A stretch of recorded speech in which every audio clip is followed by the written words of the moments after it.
यथाकाशस्थितो नित्यं वायुः सर्वत्र महान् तथा सर्वाणि भूतानि मत्स्थानातिधारय।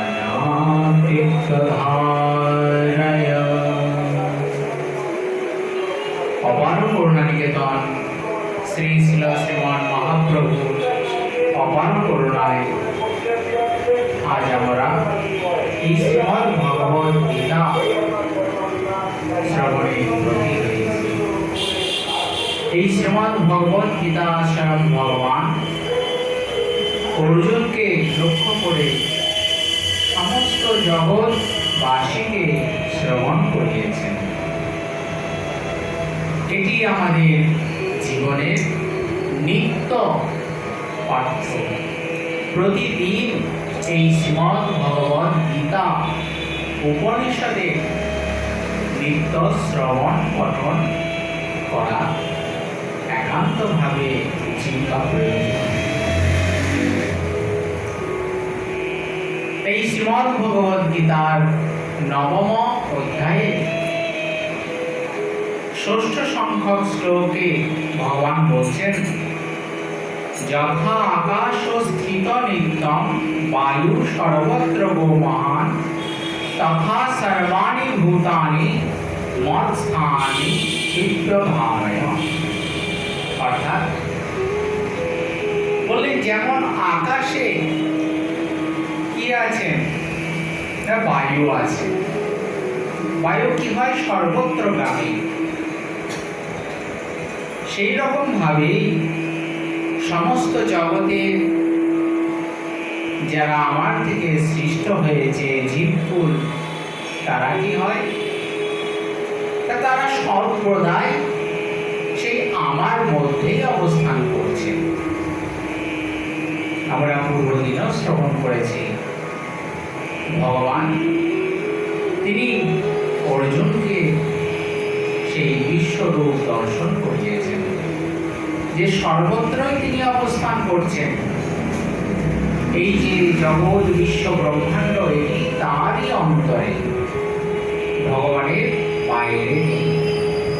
ন অন্তর ন বহির্যস্য। শ্রীমদ্ ভগবতী আমরা দেখতে পাই, সেই যে মা যখন গোপালকে বন্ধন করতে যাচ্ছেন, গোপাল মাখন চুরি করেছে, দধিভাণ্ড ভঙ্গ করেছে, তা সেই দোষী তাকে দণ্ড দেওয়ার জন্য তো তাকে বন্ধন করছেন, কিন্তু বন্ধন করতে পারছেন না। ভগবানের অপার ঐশ্বর্য, ন অন্তর ন বহির্যস্য। বলে যার কোনো অন্তর নেই আর যার কোনো বহিরও নেই, অর্থাৎ কোনো কিছু দিয়েই যাকে বাধা যায় না। অন্তর থাকলে তবেই বাহির হবে, বাহির হলে তখনই অন্তর আসবে। কিন্তু ভগবানের সমস্ত জগৎ বিশ্ব ব্রহ্মাণ্ডটি তার ভেতরে, তার বাহির বলে কিছু নেই, তাই তাকে বাধাও যাচ্ছে না। তাই বলছেন, হে অর্জুন, এই জগতে সমস্ত প্রাণী জীব সমস্ত ভূত তারা কি আছে না আমার অন্তরেই আছেন, আমার মধ্যেই আছেন। আমার মধ্যে থাকলে কি হবে? তারা আমাকে জানে না, আমাকে ভুলে আছে।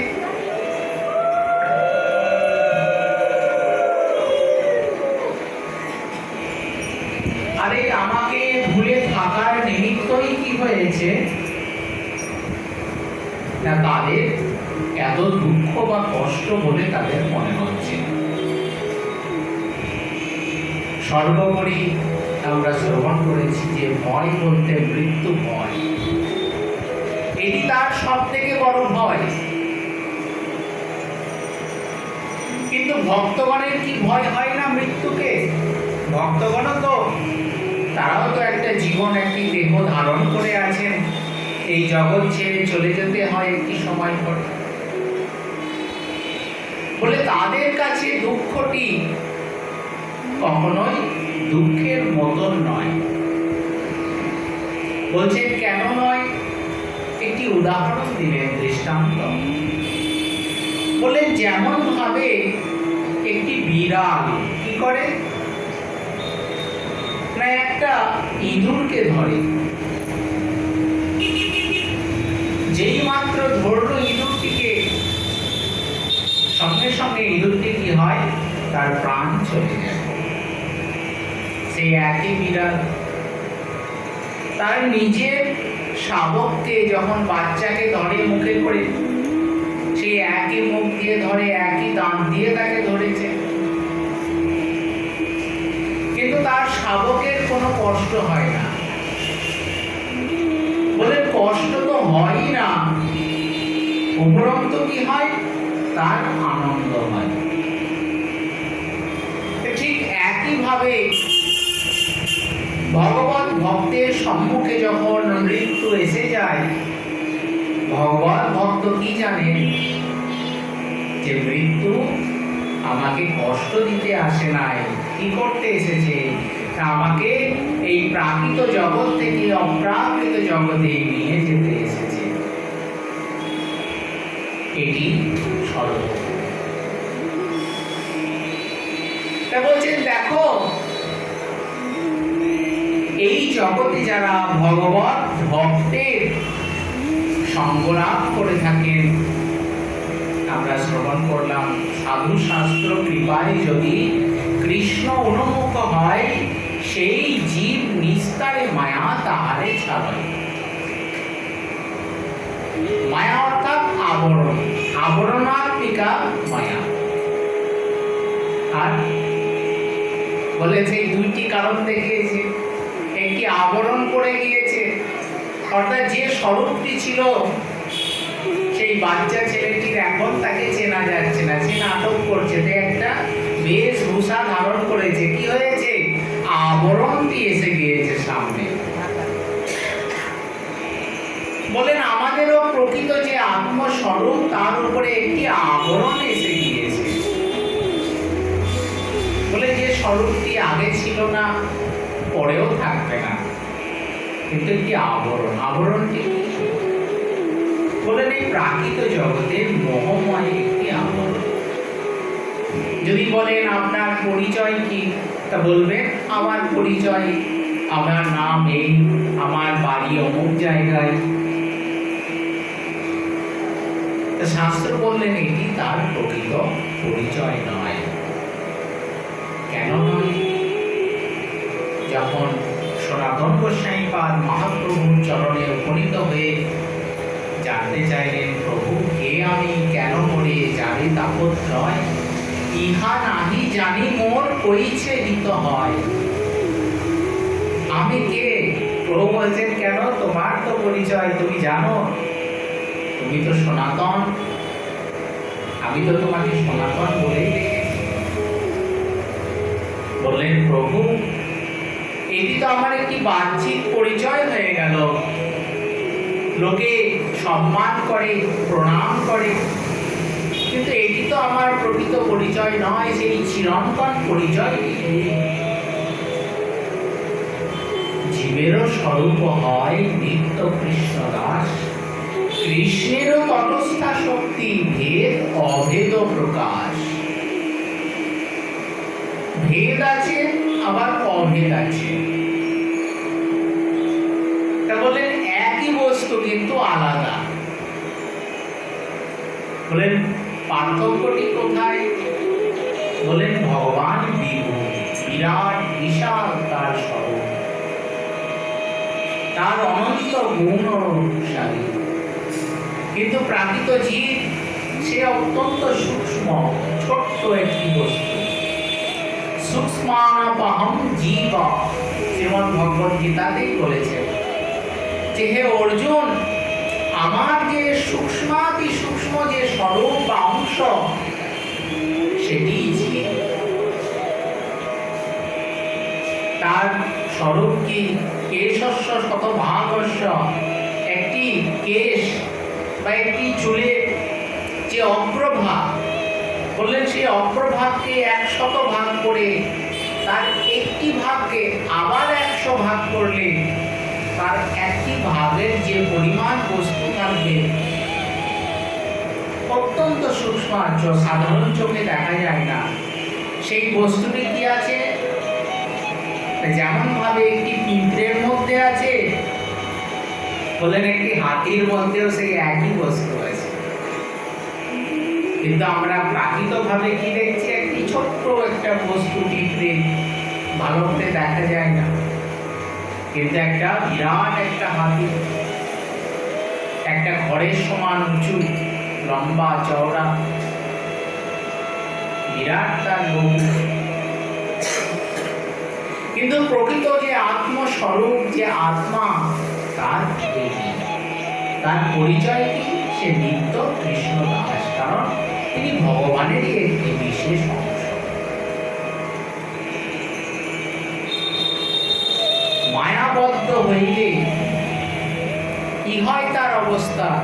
বৃন্দাবন দাস ঠাকুর বলছেন, পিশাচি পাইলে যে রূপ মতিচ্ছন্ন হয়, মায়াবদ্ধ জীবের হয় সেই ভাব উদয়। সাধারণভাবে মস্তিষ্ক বিকৃত হলে, অর্থাৎ নিজের স্মরণ শক্তি, স্মৃতি শক্তি যদি কোনোভাবে চলে যায়, সে তার নিজের পরিচয় বলতে পারে না। সাধারণ জগৎ বলবে কি? সে পাগল হয়ে গেছে, ঠিক করে তার নাম ঠিকানা বলতে পারে না। প্রকৃতপক্ষে এই জগৎ জীবেরও সেই ভাবটি উদিত হয়েছে। প্রকৃত যে তার পরিচয়, আত্মপরিচয়, সেটি না বলে বলছে আমার নাম অমুক, আমি এত পড়াশোনা করেছি, এত আমার বিষয় সম্পত্তি বৈভব। বলেন এই ভাবটি কি হয়? কর্ম থেকে জাত হয়। যেরকম কর্মের গতি প্রভাবিত হতে থাকে, সেরকম ভাবে তার আত্ম পরিণয় কি আচ্ছাদন হতে থাকে, আচ্ছাদনাত্মিকা। আর দ্বিতীয় স্বরূপ হচ্ছে যে সেটা নিজের আত্ম পরিচয় ভুলে গিয়েছে। কিন্তু এর থেকে নিষ্কৃতি পাওয়ার উপায় মহাপ্রভু বললেন, দেখো, সাধু শাস্ত্র কৃপায় যদি কৃষ্ণ অনুভব হয়, এর জন্য কি করতে হবে? বললেন আমরা কি করি? আগুন জ্বালাই। সাধারণভাবে এখন তো নাই কত আলোর ব্যবস্থা, তা বলেন আগুন জ্বাললে কি হয়? সাধারণ জগতে আমরা বুঝি আগুন জ্বাললে কি হয়? প্রধান কাজ হচ্ছে অন্ধকার দূরীভূত হয়, প্রদীপ জ্বালানো হয়। আগেকার দিনে যখন অত আলোর ব্যবস্থা ছিল না, মন্দিরে মন্দিরে প্রদীপই জ্বালানো হয়। এখনো প্রাচীনকালে অত্যন্ত পুরানো মন্দির, সেখানে দেখবেন তারা বাইরের কোনো আলোর ব্যবস্থা রাখেন না। তারা মন্দিরের মধ্যে ঘি দিয়ে প্রদীপ গ্রহণ করেন, ঘৃত প্রদীপ, সেটি ভাবে চলতে থাকে।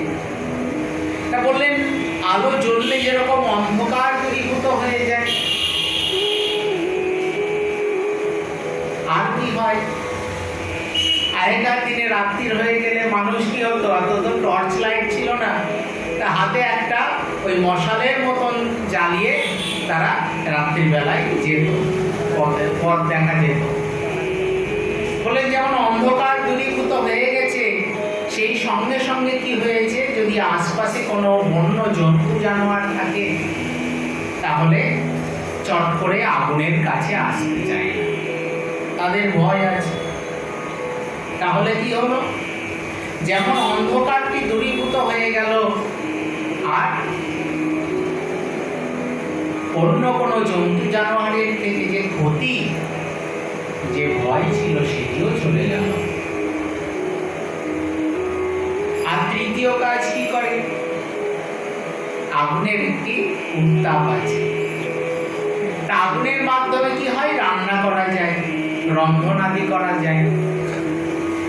কিংবা শীতের দিনে, এখন তো গরমের সময়, বলে একটু বৃষ্টি হলে ভালো হয়, যারা আজকে একটু বৃষ্টি হচ্ছে, বললেন দেখো ওই আগুনের একটি উত্তাপ আছে, তাকে জ্বালিয়ে, তাকে কাজে লাগিয়ে রন্ধনাদি করা হয়। এর ফলে কি হলো, একটি আগুন অন্ধকার দূর করল। বনের মধ্যে থাকলে অন্য জীব জন্তুর থেকে তার ভয় দূরে চলে গেল। আবার আগুনের উত্তাপকে কাজে লাগিয়ে রন্ধন, রান্না বান্না করা হলো। আর যদি শীত জাতীয় কোনো কষ্ট হয়, সেটি দূরে চলে যায়। বললেন ঠিক একইভাবে যখন সাধারণ জগতের জীব কি করেন, এই ভগবৎ বস্তুর সংস্পর্শের মধ্যে আসেন, ভক্তের সংস্পর্শে আসেন, সাধু বৈষ্ণবের সংস্পর্শে আসেন। বললেন না সৎসঙ্গ, আমাদের কবিরাজ গোস্বামীপাদ বললেন সাধু সঙ্গ সর্বশাস্ত্রে কয়, লবমাত্র সাধু সঙ্গে সর্বসিদ্ধি হয়। সাধু বৈষ্ণব এসেছেন, তারা কি বলছেন, তাই ভগবানের কথা বলছেন, শাস্ত্রের কথাই বলছেন। অর্থাৎ সাধু সঙ্গের ফলে ভগবৎ ভক্তের সঙ্গ প্রভাবে কি হলো, তাই আরো দুইটি কাজ হয়ে গেল। একটি ভগবানের কথা শ্রবণ হলো, আর একটি শাস্ত্রের কথা শ্রবণ হলো। প্রথম হচ্ছে অন্ধকার চলে গেল। আমরা আগেই শ্রবণ করেছি, জীবের চিত্তের অন্তরে যে অন্ধকার থাকে, সেই অন্ধকার দূরীভূত হয়ে যায়। কৈতব কহিয়ে কিসে আত্মবঞ্চনা, কৃষ্ণ কৃষ্ণ ভক্তি বিনা অন্য কামনা। অজ্ঞান তমের নাম কহিয়ে কই তব, ধর্ম অর্থ কাম মোক্ষ বাঞ্ছা আদি সব। বলেন এই সাধু শাস্ত্রের কৃপায় অজ্ঞান রূপী যে অন্ধকার ছিল, আগুন জ্বাললে যেরকম অন্ধকার চলে যায়, সেরকম শাস্ত্রের কৃপায়, সাধু বৈষ্ণবের কৃপায় অন্তরের মধ্যে যে অন্ধকার, সেই অন্ধকার দূরীভূত হয়ে গেল। আর কি হবে, ভয় দূরে চলে গেল। ভয় বলতে সব থেকে বেশি ভয় কি, মৃত্যু ভয়। কেউ মরতে চায় না, মরিতে চাই না আমি এই সুন্দর ভুবনে, মানবের মাঝে আমি বাঁচিবারে চাই। কেউ মরতে চায় না। কাউকে জিজ্ঞাসা করবেন আপনি মরে যাবেন, বলে না বাবা আমি মরতে চাই না। তার জন্য কত আধুনিক ব্যবস্থা করা হয়, ডাক্তার, বৈদ্যিক, ঔষধপত্র। এটি সকল জীবের মধ্যে একটা বেঁচে থাকার একটা স্বাভাবিক একটা প্রেরণা কাজ করতে থাকে। বলেন ভগবৎ ভক্তের মধ্যেও থাকে, কিন্তু কি হয়, ভগবৎ ভক্ত এটি মনে করেন না যে আমার যেটি আছে আমি সব হারিয়ে চলে যাব। কারণ ছেড়ে যেতে সাধারণ জীবের অত্যন্ত কষ্ট হয়। কত কষ্ট করে ঘর বাড়ি আদি তৈরি হয়েছে, কত পরিশ্রম হয়েছে। এই বস্তুটি, এই ঘরটি কার, বলেন আমার ঘর, আমার বাড়ি। কিন্তু শাস্ত্রের কৃপায়, সাধু বৈষ্ণবের কৃপায় অন্তরের সেই ভাবটি পরিবর্তন হয়ে যায় ভক্তের। তারা কি মনে করেন, বললেন এটি ভগবানের বস্তু, ভগবানের কৃপায় পেয়েছি। আর সেই বস্তুকে কি করেন, ভগবানের সেবায় নিয়োজিত করেন। বললেন যে প্রাকৃত দেহ, সেটিকেও কি করেন না, নিজের বলে জ্ঞান করেন না। আমরা কথায় কথায় বলি আমার হাত, আমার পা, চোখ, কান, নাক, বলে শরীরটাই আমার।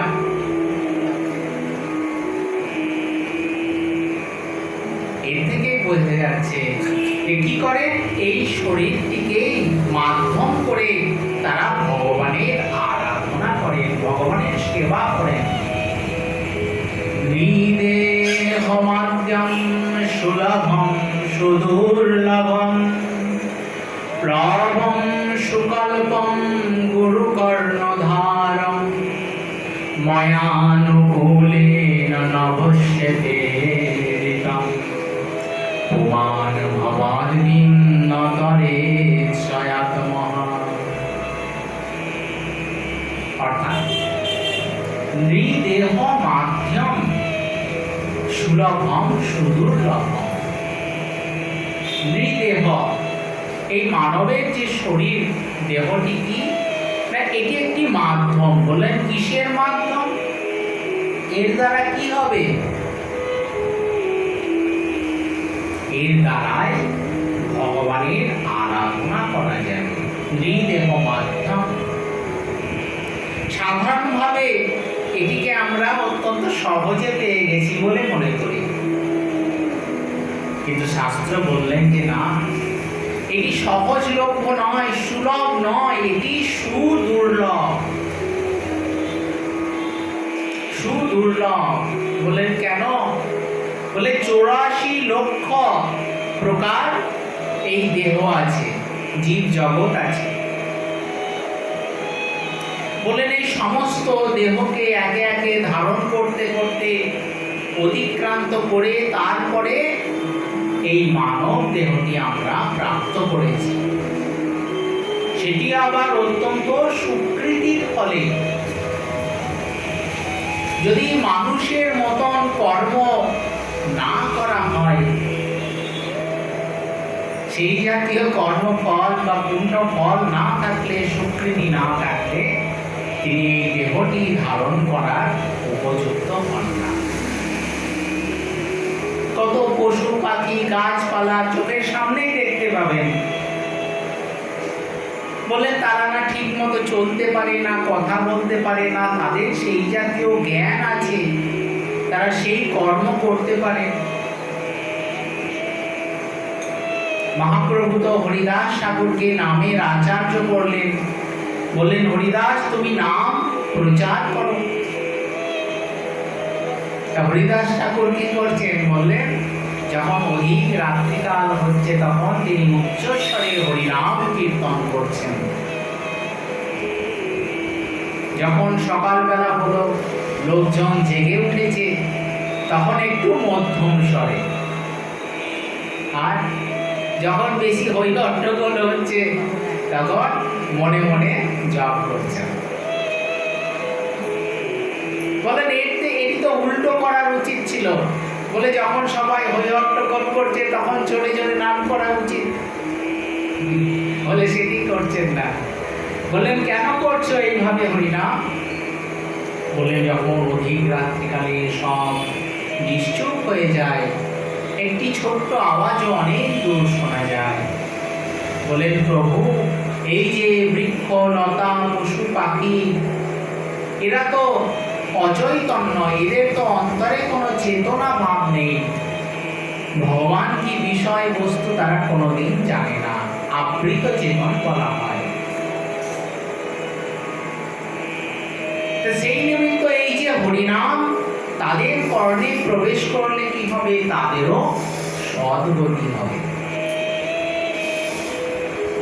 তারাও সেই সুকৃতির ফলে হরিনামের শ্রবণের সুকৃতির নিমিত্ত পরবর্তী জন্মে নিশ্চয় তারা আরো সুন্দর দেহ প্রাপ্ত করবে এবং ভগবত ভজন করার উপযুক্ত হবে।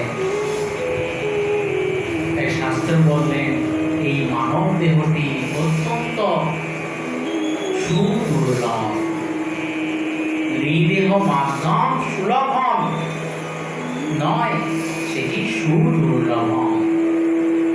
আর প্লবম সুকল্পম গুরুকর্ণধার। প্লব অর্থাৎ এটি একটি নৌকা, জলের মধ্যে যেমন নৌকা ভাসতে থাকে, এই মায়ারূপ সমুদ্রের মধ্যে আমরা ভেসে চলেছি। প্রবং সুকল্পম। তা বলেন ভেসেই চলেছি, কোথায় যাচ্ছি জানি না। চলছে, চলছে, দিন হচ্ছে রাত্রি হচ্ছে, বলে যন্ত্রের মতন চলছে, বলে করতে হয় তাই করছি, বলে সেটি নয়। তাই বললেন গুরু কর্ণধার। গুরুদেব তিনি কর্ণধার, কান্ডারি। নৌকার মধ্যে দেখবেন যিনি নৌকাকে নিয়ন্ত্রণ করেন, তিনি কি করেন, হাল ধরে থাকেন, পিছন দিকে বসে থাকেন। অনেকে অনেক পরিশ্রম করছেন, ডার বাইছেন, কিন্তু তাদের থেকেও যিনি চুপচাপ বসে আছেন তার কাজটি অত্যন্ত গুরুত্বপূর্ণ। তিনি যদি হাল ছেড়ে দিলেন, নৌকা যে কোন দিকে যাবে তার কোনো ঠিক ঠিকানা নেই। তাই গুরুদেব কর্ণধার, অর্থাৎ আমাদের দিক প্রদর্শন করছেন। বললেন বাপু তুমি এই দিকে যাও, তোমার কোনো চিন্তা নেই, আমি তোমার দিক নির্ণয় করিয়ে দিয়েছি। তাই শ্রী গুরুদেবের আজ্ঞা পালন করাটি কি হয়, গুরুদেবের সেবা। গুরু কর্ণধার। বলেন এখানে শেষ, বলে এখানে শেষ নয়। ভগবান তিনি গুরু রূপে এসে জীবকে পথ দেখাচ্ছেন। জীবেরও নিস্তার লাগি নন্দসুত হরি, ভুবনে প্রকাশ হন গুরু রূপ ধরি। গুরু রূপে তিনি এসেছেন, আর কেউ আসেন নাই। শাস্ত্র আগেই বড় সাবধান করে দিয়েছেন, আচার জাম্মাম বিজানিয়াত ন অববন্নাতে করিছি ন মর্ত বুদ্ধি শ্বেত সর্ব দেবময় গুরু। এই জগৎ যিনি আচার্য শ্রী গুরুদেব, তাকে সাধারণ বুদ্ধি করবে না, তাহলে কি বুদ্ধি করবে? বলে তিনি আমার থেকে কোনো আলাদা নন। কেন না? বলে নয়তো দেখলাম আমরাও যা খাই গুরুদেবও তাই খাচ্ছেন, আমরাও ঘুমাই গুরুদেবও ঘুমান, গুরুদেবেরও ঘর বাড়ি সবই আছে, আমাদের মতনই। বলে কি হবে? তিনি তার নিজের কথা বলছেন না, তিনি কি বলছেন? তিনি শাস্ত্রের কথা বলছেন, তিনি ভগবানের কথা বলছেন। তাই আচার্যাম্মাম বিজানিয়া, তুমি আচার্যকে শ্রী গুরুদেবকে আমারই স্বরূপ জানবে, কখনো তাকে অবমাননা করবে না। ন অবমাননেতে করিছি ন মর্দ বুদ্ধি শ্বেত সর্বদেবময় গুরু। সাধারণ তার আবেশ বেশভূষা দেখে বিচলিত হবে না, তার অন্তরে সেই ভগবানের প্রতি যে নিষ্ঠা ভক্তি ভাব তাকেই দেখবে। আর তিনি সর্বদেবময় গুরু, সমস্ত দেবতা যেন তার অন্তরে অবস্থান করছে, তাকে শ্রদ্ধা করবে, ভক্তি করবে, ভগবানের সমান তাকে বলে জানবে। তাই বললেন তিনি আচার্য, তিনি কর্ণধার, তিনি পথ দেখাচ্ছেন, তিনি সাধারণ নন। বললেন এই ভব সমুদ্রের মধ্যে আমরা আছি, আবার একে কি বলেন? ভবকূপ বলেন। এই যে আমাদের এখানে কুয়া আছে, আমরা সকলেই কুয়া দেখেছি।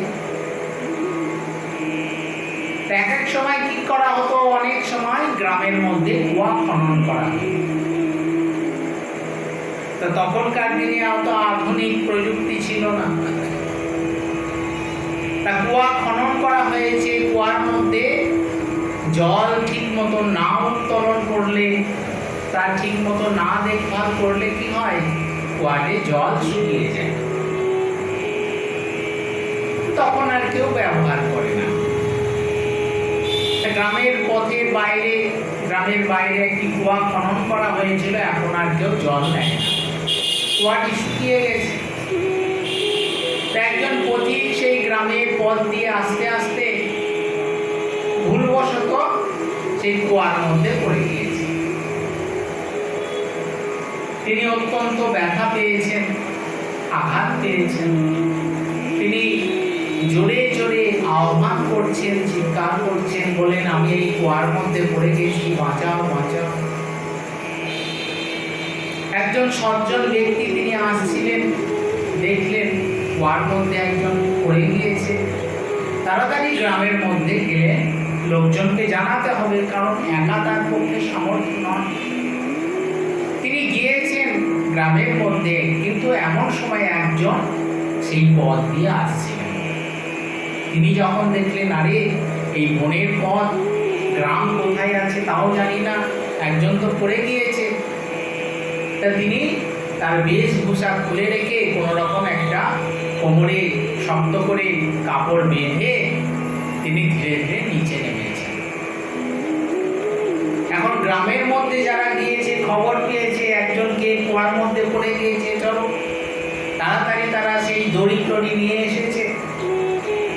একজন দেখছেন আরে শুনলাম যে একজন কুয়ার মধ্যে পড়েছে, এখন যে দেখছি দুইজনই কুয়ার মধ্যে পড়ে গেছে। একজন বলছে আরে না না, একজনই পড়েছে কুয়ার মধ্যে, আর একজন তাকে উদ্ধার করার জন্য তিনি নিজে কুয়ার মধ্যে নেমেছে। বলেন এইটি সাধারণ জীব আর আমাদের মহাত্মা ব্যক্তিগণের সঙ্গে পার্থক্য। তারা নিজের স্বেচ্ছায় আসেন এই প্রাকৃত জগতে জীবগণকে এই অন্ধকার রূপ মায়ার কূপ থেকে উদ্ধার করার নিমিত্ত। তারাও এই ভব সমুদ্রের মধ্যে, ভবকূপের মধ্যে এসেছেন, ভগবত প্রেরণায় এসেছেন। ভগবানের নিমিত্তই তারা এসেছেন, যেন জীবগণ এত কষ্ট পাচ্ছে, দুঃখ পাচ্ছে, তাই তাদের উদ্ধারের নিমিত্ত, কষ্ট দূর করার নিমিত্ত তারা এসেছেন, তাদেরকে উদ্ধার। তাই বললেন গুরু কর্ণধারম। ভগবান এখানেই থেমে থাকেন নাই, তিনি কি করছেন? ময়া অনুকূলে নহস্যতি নিতম। বলে নৌকা তো চলছে, নৌকা চালাতে গেলে দাঁড় বাইতে হয়, তবে গিয়ে পরিশ্রম করলে নৌকা চলে। কিন্তু নৌকা যদি অনুকূল বাতাস থাকে তাহলে কি হয়? যারা নৌকায় পাল তুলে দেন, কি হয়? নৌকা ওই অনুকূল বাতাসে আপনা আপনি নৌকা সামনে এগিয়ে যেতে পারে। যদি প্রতিকূল বাতাস থাকে, উল্টো দিক থেকে হাওয়া আসছে, তাহলে কিন্তু হবে না। তাই ভগবান বলছেন, তিনি নিজে বলছেন ময়া অনুকূলে নহস্যতি নিতম। আমি তাকে উত্তীর্ণ করার নিমিত্ত অনুকূল বায়ুরূপে আমি এসেছি, অর্থাৎ এই জগতে অনুকূল পরিবেশ তিনি আমাদের প্রদান করেছেন। আমরা হরিনাম সংকীর্তন করছি, মন্দিরে আসি, ভগবত দর্শন করছি, প্রণাম করছি, এতে আমাদের কোনো স্বাভাবিকভাবে কোনো রকম আমাদের ক্ষতি হয় না। কিন্তু একটু চোখ তুলে তাকালেই কি দেখবেন? এমন এমন জায়গা আছে যেখানে এরকম কিছু করতে পারবেন না, সব নিষেধ, করা নিষেধ, এরকম করার কোনো অধিকার নেই।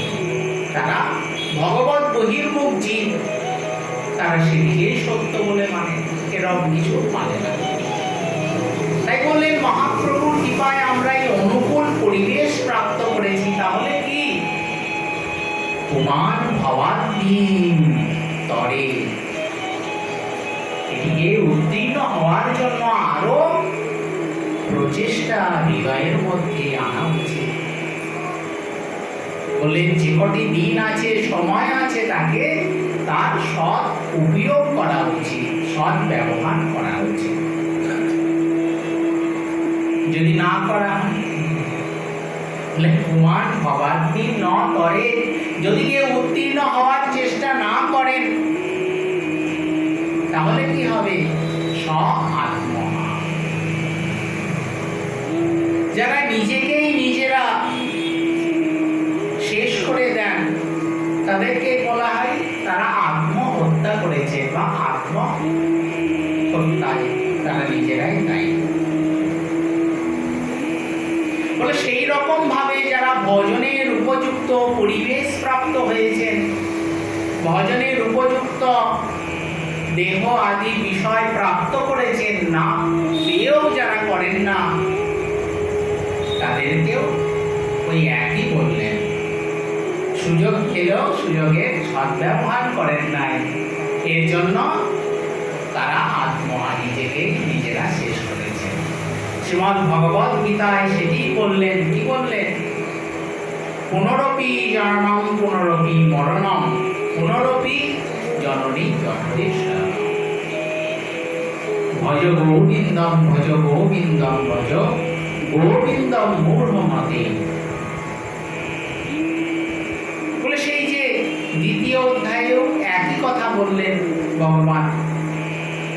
বলে স্বাভাবিক জগৎ কি করে? বলে যেটি গ্রহণীয়। বলে কোনটি গ্রহণীয়? আমাদের পঞ্চ জ্ঞানেন্দ্রিয় আছে, আমরা পঞ্চ জ্ঞানেন্দ্রিয়ের মাধ্যমে 5টি বিষয় আমরা গ্রহণ করি। চক্ষু, কর্ণ, নাসিকা, জিহ্বা, ত্বক। এর মাধ্যমে কি হয়? শব্দ, স্পর্শ, রূপ, রস, গন্ধ। পঞ্চ বিষয় অমর, এই 5টা বিষয়। বলুন, এই 5টা বাদ দিয়ে আর কিছু চাই না। বলে যে জিনিসটাই দেখবেন ওই 5টা বিষয়ের মধ্যে একটি। তাই বলছেন ধ্যায়তে বিষয়ানুপুংস সংগাস্তে সুপজায়তে। সেই বিষয়কে পেতে চান, মূলে কি? সেই আনন্দকে প্রাপ্ত করা। কিন্তু তার মতিটি যেহেতু বিপরীত হয়ে গিয়েছে, কৃষ্ণ বলি সেই জীব অনাদি বহির্মুখ হয়ে গেছে, তার অন্তরে জ্ঞান নেই। বললেন একটি ঘর আছে, একটি বাড়ি আছে, বলে এতে বলে সুখ হচ্ছে না, আনন্দ হচ্ছে না, আরো বড় বড় ঘর, বাড়ি, গাড়ি চাই। আরো পড়লেন, আরো পড়লেন। আমাদের যযাতি মহারাজ তিনি তার পুত্রগণকে বলছেন, বলে দেখো আমি রাজা, শশাবরা পৃথিবীর একচ্ছত্র রাজা, অর্থাৎ আমার অধীনে সকলে আছে। অন্য রাজা আছে কিন্তু তারাও আমার অধীনস্থ রাজা। তারা সকলে কি করে? আমাকে খাজনা দেয়, ট্যাক্স দেয়। আমি এক চক্রবর্তী মহারাজা, কিন্তু হলে কি হবে? আমার হৃদয়ে বাসনা পূরণ হয় না, যেন কি একটি অভাব আছে, আরো প্রয়োজন, আরো প্রয়োজন। তাই বললেন ন জাতু কাম কামানাং উপভোগে না সম্মতি অভিশাপ কৃষ্ণ বর্তেব স্বয়ং এব বিবর্ধতে।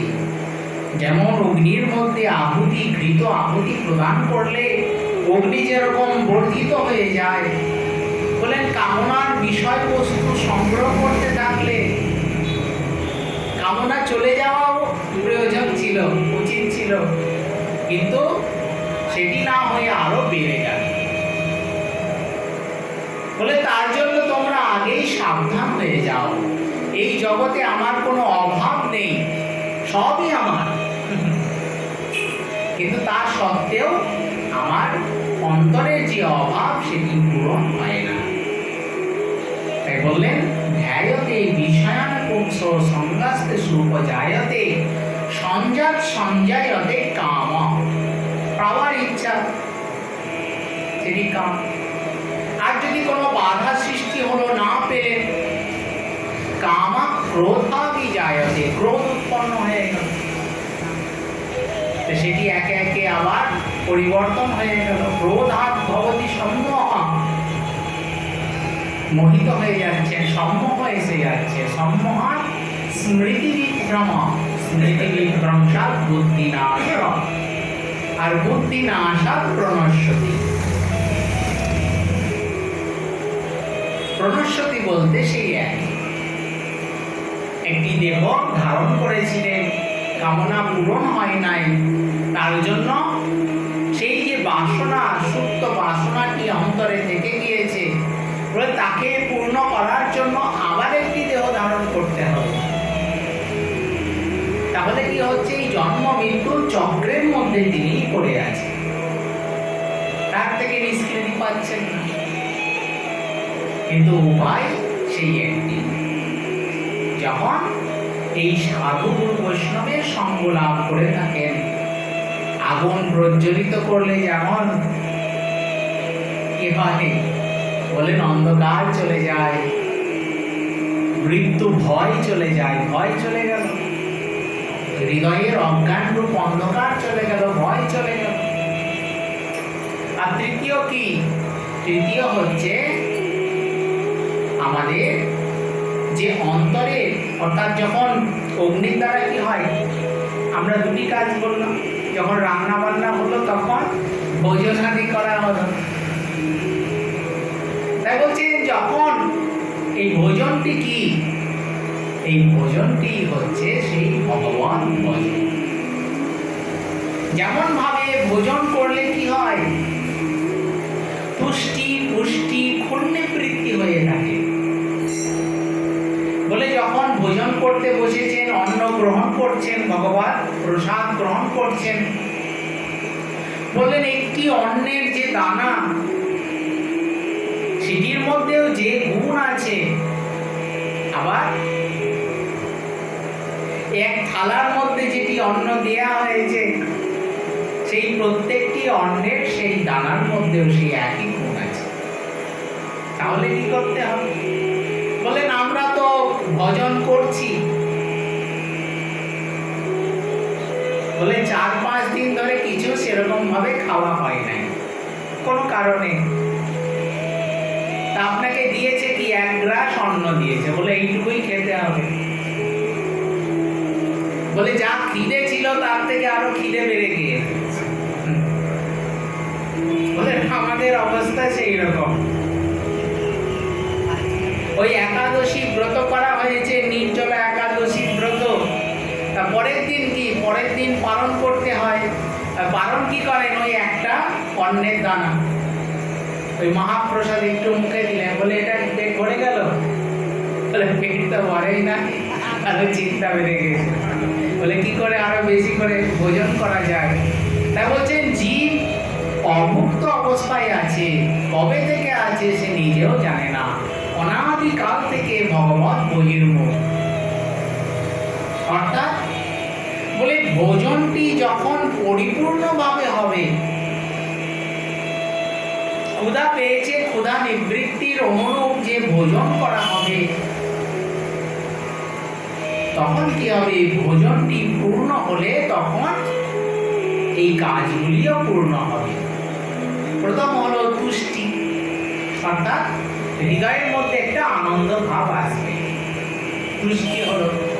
তার সঙ্গে হবে পুষ্টি, অর্থাৎ যিনি ভোজন করেছেন, যে দুর্বলতা একটা ভাব মনে হচ্ছিল, পুষ্টি হয়েছে, অর্থাৎ তার একটি ক্ষমতা আপনি প্রাপ্ত করেছেন, শরীরের মধ্যে শক্তি বর্ধিত হয়েছে।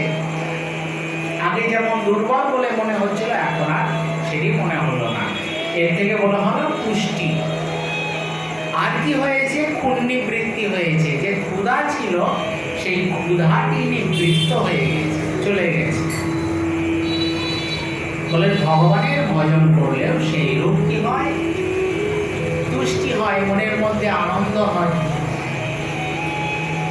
বলে আনন্দ তো হচ্ছে না, বলে সেই রকম ভাবে, কেন, ওই ভজনটি আমরা ঠিক মতন করতে পারছি না। আর ভজনটি করা হচ্ছে, কিন্তু তার ফল কি হচ্ছে, ওই এদিকে ওদিকে চলে যাচ্ছে। ওই কলসির মধ্যে জল ভরা হচ্ছে ঠিকই, কিন্তু কি হচ্ছে, ওই কলসির মধ্যে ছিদ্র দিয়ে বাইরে সব জল চলে যাচ্ছে। তাহলে বলে যে ভগবানের আরাধনা করা হচ্ছে, কিন্তু মনের মধ্যে অপরাপর যে সকল বাসনাগুলি আছে, বলে ভগবত ভজনের ফল সেই দিকে চলে যাচ্ছে।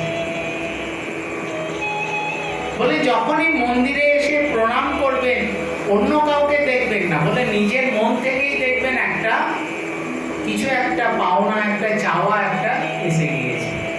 বলে প্রভু আমার যেন এটা হয়।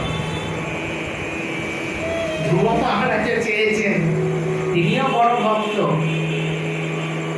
সেটিও একদম অনুচিত বলতে পারবেন না। আমাদের গোস্বামীগণ বলছেন, দেখো, কাম লাগি কৃষ্ণ ভজে, পায় কৃষ্ণ রসে, কাম ছাড়ি দাস হইতে, হয় অভিলাষে। একটা হৃদয়ে বাসনা ছিল, সেই বাসনা নিয়েই ধ্রুব মহারাজ এসেছেন তপস্যা করতে। 5 মাস ধরে তপস্যা করলেন, ভগবত সম্মুখে এসে গিয়েছেন, তাকে দর্শন দিলেন।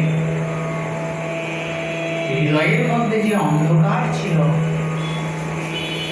বাসনা ছিল, সেটি চলে গিয়েছে। এখন আর চাইছেন না।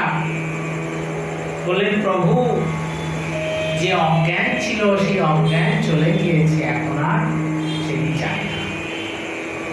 যেটি পেয়েছি সেটি সর্ব উত্তম বস্তু, আর তার বিনিময়ে আর কিছু চাই না। বলে ভগবান তিনি কে? সাধারণ বিচার করলে তিনি সর্বশক্তিময়, তিনি ভগবান, এই অনন্ত কোটি বিশ্ব ব্রহ্মাণ্ডের তিনি মালিক। বলে সে তার কাছে যদি একটি রাজ্য বৈভব চেয়ে বসি, তাহলে কি হবে? বললেন, ওই একটা মণিমুক্তা নিয়ে গিয়েছি দোকানের মধ্যে গিয়ে কি কিনবো? বললেন, ওই মণিমুক্তার বিনিময়ে ওই 10 টাকা পরিমাণের কোনো বস্তু যেটি খেতে খুব ভালো লাগে সেটি নিয়ে চলে গেলাম। কারণ মনের মধ্যে বাসনা সেটিই আছে। এর ফলে কি হয়ে যাচ্ছে? বলে আমরাও যে রকম ওই কম বেশি যাই যে করুক না কেন, সেটি কি হয়? ওই মনের মধ্যে যে প্রাকৃত জগতের যে ভাব বা বাসনা এসে যায়, তার ফল সেইটিতে। তাই কবিরাজ গোস্বামীপাদ বললেন, দেখো, ভজন তো করছো, ভক্তি লতা বীজ রোপণ করেছো, এবং সেটি যখন বর্ধিত হচ্ছে, তাহলে কি সাবধান হয়ে থাকবে। প্রথমেই উপশাখার করয়ে ছেদন। লতা বেড়ে চলছে, তার পাশে পাশে যদি আরো শাখা প্রশাখা হয়ে যায়, কি হবে? যে মূল যে শাখাটি ছিল সেটি আর কত বাড়তে পারবে না। তার জন্য কি করবে না, ওই যে উপশাখাগুলি যেগুলি বাইরে ছিল তৈরি হচ্ছে নতুন, সেগুলিকে দমন করে দেবে বা সেগুলি ছেদন করে দেবে। অর্থাৎ ভগবত ভক্তি ব্যতীত অপর বিষয়কে ত্যাগ করে দেবে। আনুকূল্যস্য সংকল্প প্রাতিকূল্য বিবর্জনম, রক্ষিষ্যতি ইতি বিশ্বাস ভক্তিতে বর্ণম যথা। আত্মনিক্ষেপ কার্পণ্য সর্ববিধা শরণাগতি। শরণাগতির একটি স্তর। তাহলে প্রথমেই কি না, আনুকূল্যস্য সংকল্প প্রাতিকূল্য বিবর্জন, এটি সকলেই করতে পারবে। বলেন, আমাদের যে ইন্দ্রিয়গুলি আছে, ইন্দ্রিয়ের মধ্যে সর্বথেকে শ্রেষ্ঠ হচ্ছে মন। মন হচ্ছে সকলের রাজা। তাহলে মনই এইদিকে চলো, এইদিকে চলো, এটি প্রয়োজন। মনে কি করে? এই দেহকে, সমস্ত ইন্দ্রিয়গুলিকে পরিচালনা করতে থাকে। আর বলে, যে দেশে রাজা যেরকম হবে, প্রজাগুলিও সেই একই হবে। এটি আপনারা সবাই জানেন। বলেন এখন রাজা পরিবর্তন হয়ে গেছে, এখন প্রজাগুলিও সব ঠিকঠাক কাজকর্ম করছে। আগে রাজা অন্য ছিল, কাজকর্ম হচ্ছিল। তাই বললেন যে মন, এই মন যখন পরিবর্তন হয়ে যাবে, তাই বললেন প্রথমেই মন কি করে, সে সংকল্প করতে থাকে যে এটা করব, এটা করব না। মন আর কিছু করবে না। মনের দুটো কাজ, একটা সংকল্প আর একটি বিকল্প। বলে এটা করব, আর বিকল্প কি, এটা করব না, এটা বাদ দিয়ে আরেকটা করব। এটি মনের প্রকৃত কাজ। তাই বললেন মনকে কি কাজ করাবে, আনুকূল্যস্য সংকল্প, যেটি ভগবৎ ভজনের অনুকূল হবে সেই কর্মের সংকল্প করবে মনে মনে। আর ভগবৎ ভজন থেকে যেটি বিপথে গমন করাবে, তার থেকে নিবৃত্তি করে সেটিকে ত্যাগ করে পুনরায় কি করবে, ভগবৎ ভজন উপযোগী সংকল্প গ্রহণ করা। এটি সর্বোপরি। মন এব মনুষ্যানাম আসক্তি বন্ধ মোক্ষয় বদ্ধম তো বিষয়াসক্তম মুক্তম নির্বিষয়ম মনঃ। বলে সংসারের মধ্যে আমরা আবদ্ধ আছি, আমরা কিছু করতে পারছি না। বলে এটি একটি শাস্ত্র বলে ভুল ধারণা। কেন? এই যে মনকে আমরা যেদিকে কাজে লাগিয়েছি, মনও আমাদেরকে সেই দিকেই নিয়ে চলেছে। আপনার কোন একটি বিষয় প্রয়োজন, আগে চিন্তা করেছিলেন সেই বিষয়টি আপনাকে পেতে হবে। সাধারণ দৃষ্টান্ত, বলেন আপনাকে একটি আম কিনতে হবে, 1 কিলো আম কিনবেন, মনে মনে চিন্তা করেছিলেন। এখন দেখবেন যখনই সকাল হবে, মন কিন্তু ওই ধরে রেখে দিয়েছে যে আম কিনতে হবে। ওই সকাল হলে যখনই ঘুম থেকে বুঝিয়েছেন, ওই মন কিন্তু আপনাকে তৈরি করতে থাকবে, বলে আম কিনতে যেতে হবে। বলে কোথায় ব্যাগ আছে, কোথায় পয়সা আছে, সব নিয়ে নাও, সব সংগ্রহ করে নাও। এবার জুতো কোথায় আছে, করো, এবার চলো সামনে রাস্তা দিয়ে বাজারের দিকে এগিয়ে চলো। মন নিয়ন্ত্রণ করছে। কেন? ওই যে সংকল্প করেছেন, যে সংকল্প অনুযায়ী মন আপনাকে সেই দিকেই নিয়ে চলেছে। এখন যদি মনে মনে সংকল্প করেন যে ভগবানের উদ্দেশ্যে সেই আমটি ভোগ লাগাবো, তাহলে কি করবে? এই একই কাজ হবে, কিন্তু কাজটি হয়ে যাবে ভগবৎ ভক্তি। তাই বললেন দেখো, সেই মনকে আগে নিয়ন্ত্রণ করতে হবে। স্বাভাবিকভাবে তো রাজাকে নিয়ন্ত্রণ করা অত সহজ নয়। তার জন্য সেই রকম পন্থাটি নির্ণয় করতে হবে। আমাদের নরোত্তম ঠাকুর মশাইও সেটি বলেছেন। বলেন কি সংকল্প করবে? কাম কৃষ্ণ কর্মার্পণে। কত বাসনা আছে, বলেন ভালো ভালো বস্তু খেতে হবে, আমের সময় আম খেতে হবে, জামের সময় জাম, আবার এরপরে লিচু আসবে। বলে কত ভালো ভালো জিনিস আছে খাওয়ার, খেতে তো ইচ্ছা হবে, কিন্তু আগেই সাবধান করে নেবে। কি করবে? বলেন এটি কৃষ্ণ ভজনের জন্য, বলা কৃষ্ণ সেবার জন্য যেন হয়। তাহলে কি হবে? সেই কর্মটি হবে, কিন্তু সেটি ভক্তি হয়ে যাবে, সেটি আর বন্ধন হবে না। আজকে 1 কিলো আম নিয়ে আসলেন, আমটি টক, ভালো না, তাহলে কি হবে? মনের মধ্যে আবার আসে না যে আবার পরের দিন যেতে হবে, ভালো আম নিয়ে আসতে হবে। কিন্তু যখন ভগবৎ ভক্তিটি অন্তর থেকে আসবে, কি হবে? স্বাভাবিকভাবে কামনাটি কৃষ্ণ ভক্তির অনুরূপ হয়ে যাবে। তাই বললেন কাম কৃষ্ণ কর্মার্পণে ক্রোধ ভক্ত দেশী জনে। যারা ভগবৎ বিমুখ ব্যক্তি, ক্রোধকে তাদের দিকে লাগাও, তাহলেও কি হবে, সেটিও ভজন হয়ে যাবে। লোভ সাধু সঙ্গে হরি কথায়। লোভ কি? সব থেকে যাকে দমন করা যায় না, কোনো না কোনো উপায়ে তাকে পেয়ে যাবে। কেউ যদি নাও দেয়, চাইছেন দিল না, কি করবে? বলে চুরি করেও নিয়ে আসবে। এই লোভ এত দুর্দমনীয়, যাকে দমন করা যায়।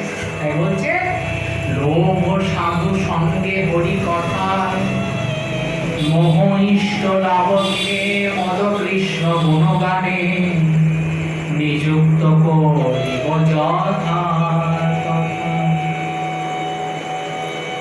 বলে ছটির মধ্যে মাৎসর্যকে বাদ দিয়ে দিলেন। ভাগবত বললেন যে নির্মদ সরানাম সতাম, মাৎসর্য অর্থাৎ পর উৎকর্ষ অসহনম ইতি মাৎসর্য। মৎসর অর্থাৎ আমি, আমার থেকে সে আগে চলে গেল। চলছিলাম একসঙ্গে, বাড়িও করলাম, জায়গাও কিনলাম, এখন তার 5 তলা বাড়ি, আর আমার সেই কুড়ে ঘরে থেকে গিয়েছে, অর্থাৎ আমার থেকে আগে চলে গেল। অর্থাৎ তার প্রতি একটা অসহনশীল যে মনোভাব, তাকে বললেন মাৎসর্য বা ঈর্ষা বলেছেন। বলে একে দমন করবেন কি করে? একে দমন করা সহজে যায় না। বলে তাহলে কি করতে হবে? বলে তাহলে প্রথমেই বলি, যদি তার উৎকর্ষকে দেখতেই হয়, বলে স্বাভাবিক জগতের বৈভব না দেখে তার অন্তরে সেই ভক্তির উৎকর্ষকে দেখতে হবে। যখন দেখবেন তিনি কত ভজন করছেন, একাদশী আদি তিথিতে গঙ্গা স্নান আদি করছেন।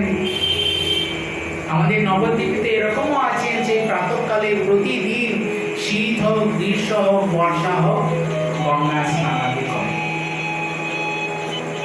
সকাল বেলায় ঘুম থেকে উঠে পুষ্প চয়ন করে নিয়ে আসেন। বলে নিজের বাড়িতে ফুল নাই, জায়গা নাই গাছ লাগানোর, তা কি করেন? ওই সকাল বেলায় লগা নিয়ে বেরিয়ে পড়েছেন। বলে চুরি করে নিয়ে আসছেন। বলে চুরি করা তো হলো, বলে দোষের এটি, চুরি করা তো দোষ।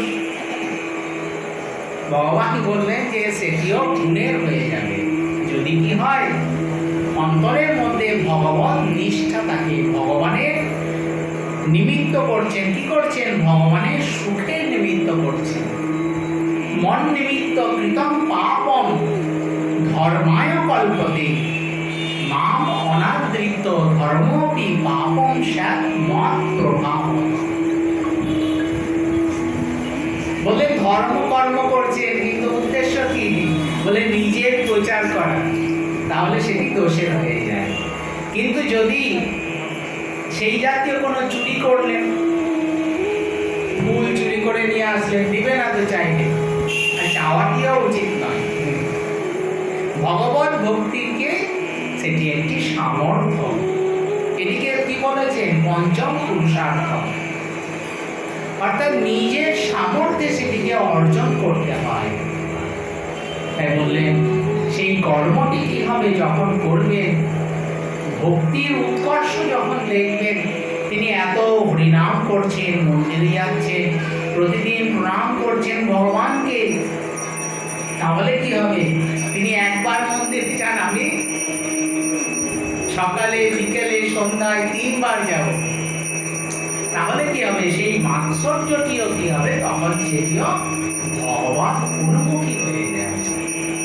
তাই নরোত্তম ঠাকুর মশাই এইভাবেই আমাদের পথ দেখিয়ে দিয়েছেন, যে পথকে অবলম্বন করলে কি হয়? ভগবানকে অতি সহজেই জানা যায়, বোঝা যায়। তাই বললেন সেই যে মন ছিল, মনকে আগে নিয়ন্ত্রণ করা। স্বাভাবিকভাবে নিয়ন্ত্রণ হবে না, এখনই বললাম, এখনই কাজ করবে না, কিন্তু সেই যে প্রয়াসশীল, যে সংকল্প করা। বলেন 10 বছর আগে আপনার মনের মধ্যে একটা ইচ্ছা ছিল, সেই সুপ্ত আকারে সেটি থেকে গিয়েছে। যখনই আপনার সেই জাতীয় পরিবেশ তৈরি হবে, সুযোগ পাবে, তখনই মন বললে সেটিকে গ্রহণ করে না, সেটি দরকার।